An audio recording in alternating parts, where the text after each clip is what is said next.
It's time to cook with Susan Beck. I'm here today to make for you my grandma's beef stew recipe. Now, this is a family favorite of mine. We love the long roasting time in the oven. It just does something magical to those vegetables.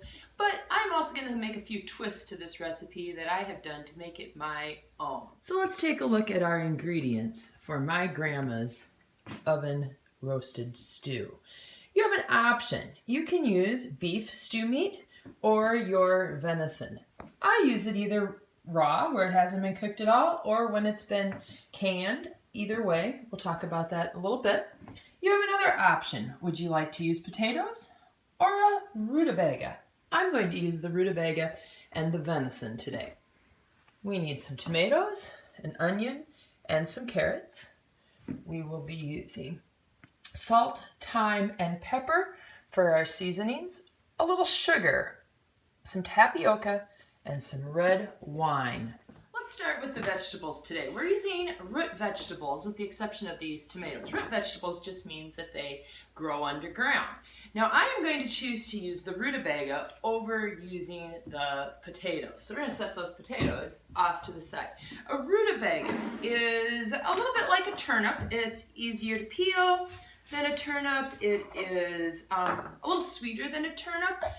It's got the density of a carrot. It's supposed to have some great antioxidants that if you're looking for those cancer fighting things we sometimes find like in blueberries and certain foods, then a rutabaga might be the choice for you. Now if you've been watching here, I'm just using a normal potato peeler to peel off the skins of this. Peels just like a potato would. I cut the top off first, and I'm working my way around the bottom until I have all of those skins in my garbage bowl here. Feed those to my chickens later. My chickens love these skins. All right, next is some carrots. A recipe that my grandma used called for 6 carrots. That's something I have pretty much left alone in this recipe and haven't changed up.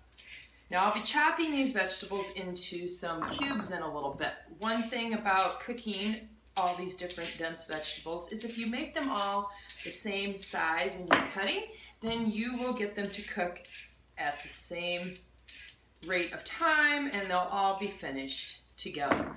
So that is very helpful whether you're making stew or if you're doing like a sheet pan of vegetables. I have another video where I do a sausage and veggie sheet pan recipe and I talk about how it's very important to cut the vegetables the same size.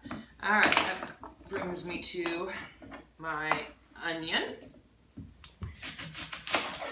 I have left the onion in the recipe. I use onions in almost any casserole or soup I make. I think they add a nice flavor to those dishes. Let's see here, I have trouble getting that skin off the outside there. There we go.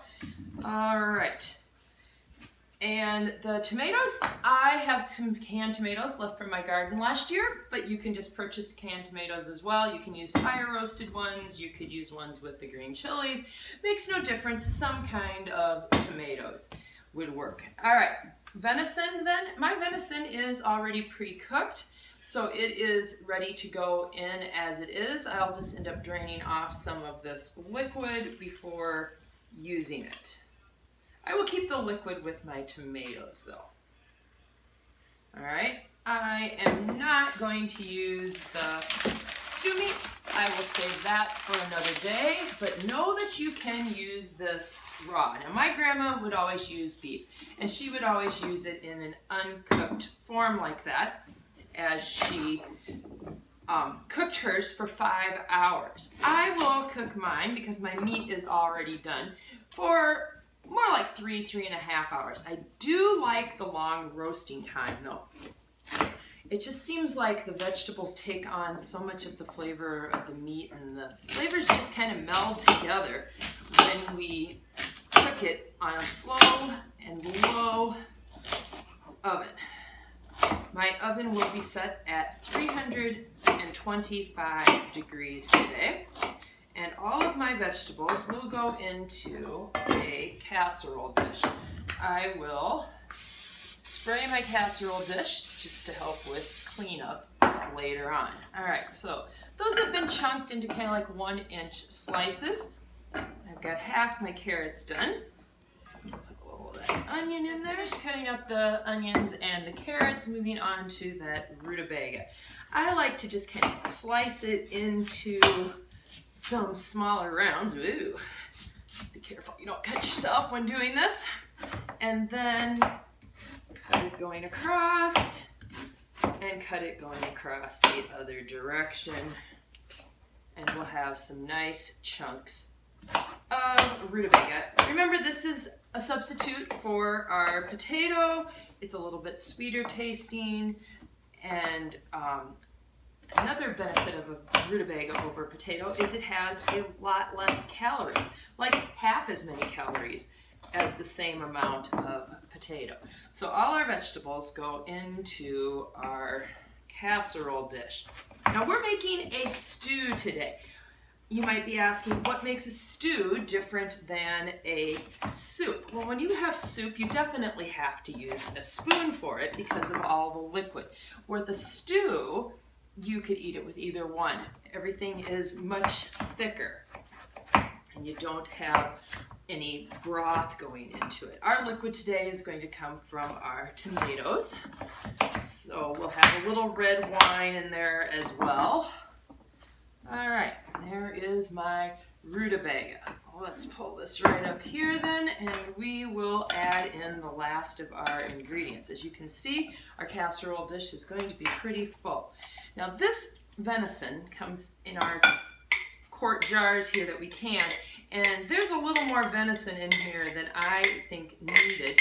I would usually use a pound of that stew meat, and I do not need any more than a pound of the meat here as well. So I will save that meat for some other use. Some of these bigger pieces I'm just kind of chopping up a little bit. All right, in go my tomatoes along with their liquid.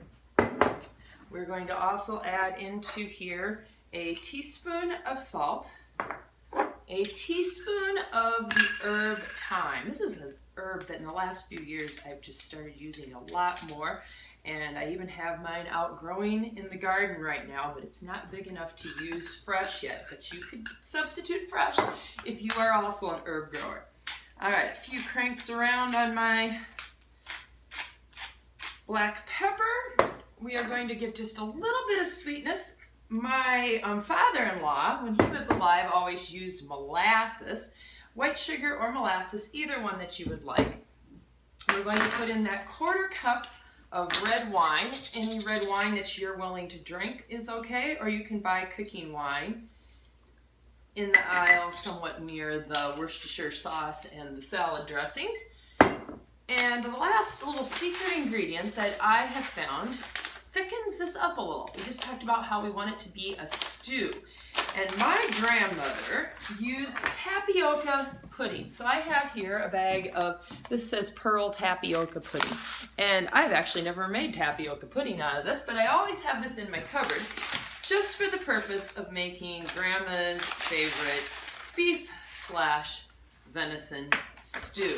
You know, one of the nice things about some of these recipes is that we live in an area where hunting is very popular, and sometimes us women aren't big fans of having to cook that venison. Well, this is a recipe that I just don't even notice the difference in whether I use the beef or pieces of venison that my husband shot last fall. So give this a try if you're a little leery of cooking that venison up. Now, you could still use like a roast that wasn't cooked.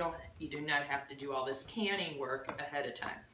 All right, so we have everything into our roasting dish, and into the oven this is gonna go for at least 3 hours. I'm really gonna plan on more like 3.5 hours to let this cook at a very slow and low rate of time.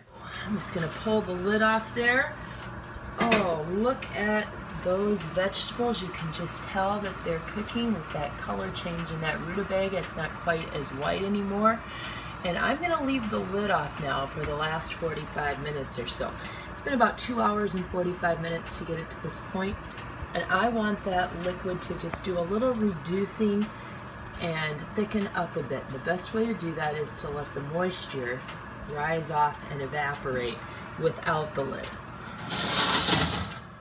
Now, one word about this recipe, you might be thinking, can I make this in a crock pot? You bet, you can definitely make this in a crock pot. Just put it on low and leave it all day, 6 to 8 hours, and it'll turn out great.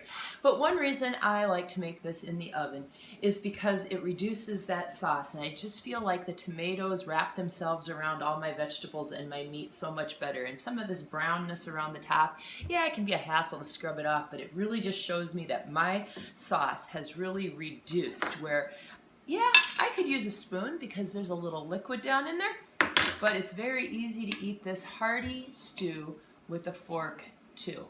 Let's give it a try. It's still pretty hot. It's just such a warm, cozy kind of meal, and I can't help but remember my grandma when I eat this.